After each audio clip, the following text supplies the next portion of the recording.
Chapter 41, Academy Infiltration. I hope they will be fine. Marcus thought, watching the defenders prepare for their guerrilla operations against Malachar's supply lines. The weight of sending people into danger of taking real war responsibilities was something Marcus couldn't shake off. Did I send the defenders to their death? The feeling gnawed at him as Tom and Palwin prepared for their own dangerous mission. Now they were infiltrating the academy to steal documents that might give them the intelligence they needed to survive the approaching siege.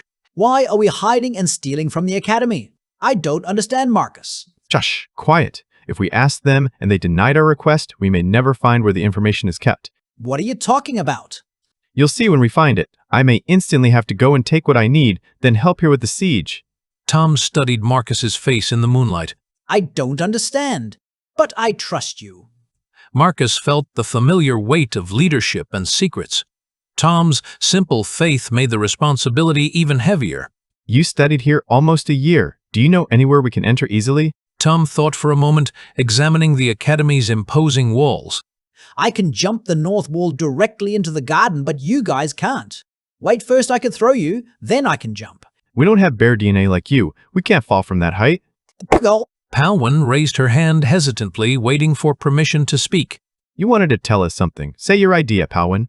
Tom, jump inside. Wait for me. Portal. Marcus and Tom realized simultaneously she could teleport them through once Tom was inside.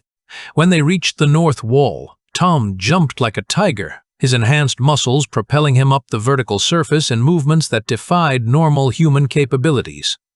Palwin immediately focused her energy and opened a portal. Marcus stepped through, trusting Palwin completely. The sensation was like a roller coaster ride, but since he'd only been on one once and had been scared to death while also feeling excited, he wasn't sure which emotion was stronger. His heart was beating like crazy as he materialized inside the academy grounds. Professor Thaddeus's room. They moved through the academy at night, sneaking through corridors that both knew from living here for weeks. The building felt different in darkness, more mysterious and somehow larger than during the day. When they arrived at Professor Thaddeus's office, Marcus positioned Tom strategically. Tom, wait at the start of the hall. If anyone comes, stall them. How? I don't know. Figure something out. They know you, so they won't immediately suspect you're up to something. Palwin, I heard you don't like opening portals where you can't see, but I can't pick locks. Can you open a portal behind the door? I don't know. Marcus held her hand gently, offering reassurance and connection. Here, and just 1 yard inside. Try, please. Palwin focused intensely, straining with the effort. She managed to open a small portal, but it wasn't large enough for Marcus to fit through. You don't have to be afraid. Just make it a little bigger. Palwin seemed to be in pain from the effort, but she managed to expand the portal. Marcus stepped through, experiencing the same heart-pounding sensation as the portal wrapped around him. He appeared in the middle of Professor Thaddeus's office, and the portal closed immediately behind him. She can't keep portals open for long, he noted to himself. Marcus looked around and his heart sank. When they had visited the office days ago, documents had been stuffed everywhere in obvious disorganization. Now everything appeared to have been removed or carefully reorganized.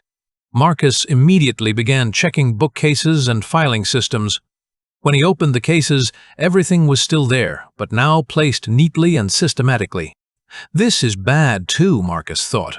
I need to replace everything exactly as I found it, or Professor Thaddeus will know someone was searching.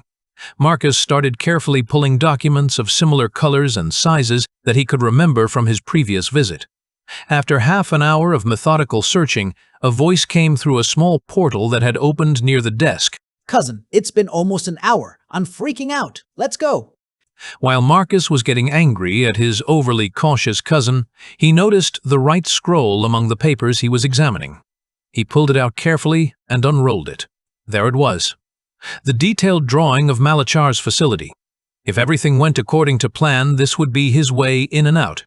Marcus folded the document carefully and placed everything else back in its exact position. Then he knocked on the door from inside. Palwin, another portal, please. Brother, go to the back of the room. You don't want it opening on your face. Marcus didn't know what would happen if a portal opened directly on someone, but this wasn't the time or place to test it. He positioned himself safely and waited for Palwyn to create the exit portal. They snuck out of the academy the same way they'd entered, using Palwyn's portal magic to bypass the security that would have stopped any normal intruder. Once they were safely away from the academy grounds, Tom couldn't contain his curiosity any longer. Brother, my heart was leaving my body. What was it that was so important? Marcus showed him the drawing, unrolling it carefully in the moonlight. The facility layout was detailed and precise, showing exactly what Celestine had described. It might be my way in. Way into what? Marcus realized he'd been keeping Tom in the dark about too many details of their mission. His cousin deserved to understand what they were really preparing for. They found a secluded spot where Marcus could explain without being overheard. Under the stars, with the academy behind them and the weight of stolen intelligence in his hands, Marcus began to share the plan he'd made. Then I will have to be very good at not getting caught. They made their way back home. The academy mission had proven that Palwyn's portal abilities could work for covert operations, but the real test would be much more challenging. As they walked through city streets, Marcus reflected on how much had changed since he'd first arrived in Valdris as a confused refugee with wild ideas about soap. Now he was planning to infiltrate the stronghold of a conqueror using alien technology and magic to prevent the destruction of their world. The scale of responsibility was terrifying, but having allies like Tom and Palwyn made it feel possible. The stolen facility plans felt heavy in his hands, weighted with the hopes and fears of everyone depending on their success. But for the first time since Celestine had dropped her impossible task on him, Marcus felt like they might actually have a chance to succeed.